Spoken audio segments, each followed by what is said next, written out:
अस्सलाम वालेकुम। उम्मीद है जी आप सब खैरियत से होंगे, अल्लाह ताला के फ़ज़ल व करम से बिल्कुल ठीक-ठाक होंगे। आज मैं आपके साथ शेयर करने जा रही हूँ जी एक ऐसी ऑथेंटिक, ईज़ी और फुल प्रूफ मटन पाई रेसिपी जो घर में बहुत आसानी से बन जाती है। अगर आप चाहते हैं कि आपके पाई बिल्कुल रेस्टोरेंट स्टाइल जैसे हों, तो फुल ऑफ फ्लेवर बने और आज की वीडियो सिर्फ़ आपके लिए, तो आप इसको एंड तक लाज़मी देखिएगा जी। इस रेसिपी में ज़्यादा ऑयल इस्तेमाल नहीं होता और बहुत ज़्यादा मसाले और ना ही मुश्किल स्टेप हैं, सिर्फ चंद सिंपल टिप्स हैं। इनको फॉलो करें, इंशाल्लाह पहली बार में आपके पाए जो हैं बिल्कुल परफेक्ट बनेंगे।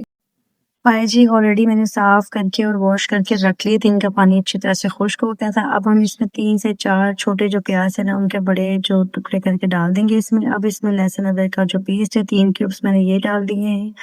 कुछ इसमें खड़े मसाले हम डालेंगे, जैसे कि जो इसके फ्लेवर को बहुत अच्छा बना देंगी, यखनी को हाई टेस्ट देंगी। इसके बाद जी हमने हल्दी इसमें थोड़ी सी शामिल करनी है और हस्बे ज़ायका जो है इसमें नमक शामिल करेंगे। अब इसमें तकरीबन 4 ग्लास पानी के डाल दें ताकि पाए जो है आराम से कुक हो जाए और मज़ेदार यखनी भी तैयार हो जाए। प्रेशर कुकर का जो ढक्कन है बंद कर दें और तकरीबन 30 से 35 मिनट तक हम इसको पकने के लिए रख देंगे, जब तक हमारे पाए पक रहे हैं। अगर आप मेरे चैनल पर नए हैं तो प्लीज़ चैनल को सब्सक्राइब कर लीजिएगा, वीडियो को लाइक करें और बेल आइकन भी प्रेस कर दें ताकि आने वाली हर नई रेसिपी आप तक पहुंच सके। चलिए जी, अब देखते हैं हमारे पाए। माशाल्लाह देखें कितने खूबसूरत तरीके से गल चुके हैं, बहुत नरम हो गए हैं और यखनी का रंग भी बहुत खूबसूरत आ गया है। अब हम एहतियात के साथ जो यखनी है वो अलग कर लेंगे और तमाम साबित मसाले, प्याज वो अलग कर देंगे, क्योंकि इनका काम अब ख़त्म हो चुका है, हमें सिर्फ इनका फ्लेवर चाहिए था। अब तैयार करते हैं अपना स्पेशल मसाला।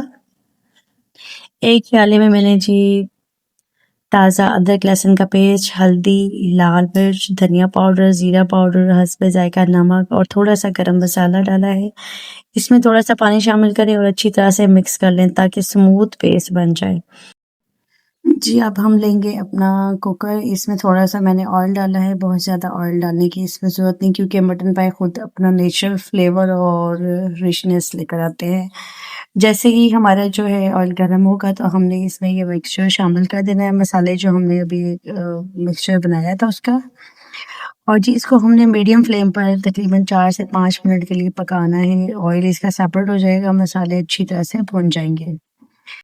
देखिए जी, अब मसाले का रंग भी तब्दील हो गया है, खुशबू बहुत ज़बरदस्त आ रही है और ऑयल भी अलग होना स्टार्ट हो गया है। यही वो स्टेज है जहाँ जायका बनता है। अब इसमें हम अपने बॉईल किए हुए जो मटन पाए हैं वो शामिल कर देंगे और अब तकरीबन 10 से 15 मिनट तक इन्हीं मसाले में इसको अच्छी तरह से हम भुनाई करेंगे ताकि हर पाया मसाले का फ्लेवर अच्छी तरह से जज़्ब कर ले। जी 10 से 15 मिनट भुनाई करने के बाद आप देखेंगे जी पाए का जो है वो कलर चेंज हो गया है। अब हमने जो यखनी साइड पर रखी थी वो यखनी इसमें शामिल कर देंगे और इसको दरमियानी आंच पर तकरीबन 10 से 15 मिनट के लिए हम पकने के लिए रख देंगे ताकि तमाम फ्लेवर जो है वो आपस में अच्छी तरह मिक्स हो जाएं। अब इसके बाद जी मैं आपको एक छोटा सा सीक्रेट टिप बताती हूँ। हमने 2 खाने के चम्मच जो मैदा है थोड़े से पानी में ना अच्छी तरह से घोल कर शामिल कर लेना है। इससे शोरबा जो है ना हल्का सा गाढ़ा हो जाता है और बिल्कुल रेस्टोरेंट स्टाइल टेक्सचर आ जाएगा।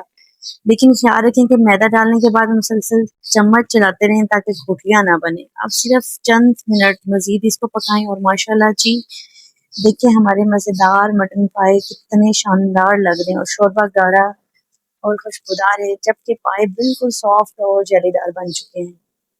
इन्हें गरम गरम नान, कुलचा या तंदूरी रोटी के साथ सर्व करें।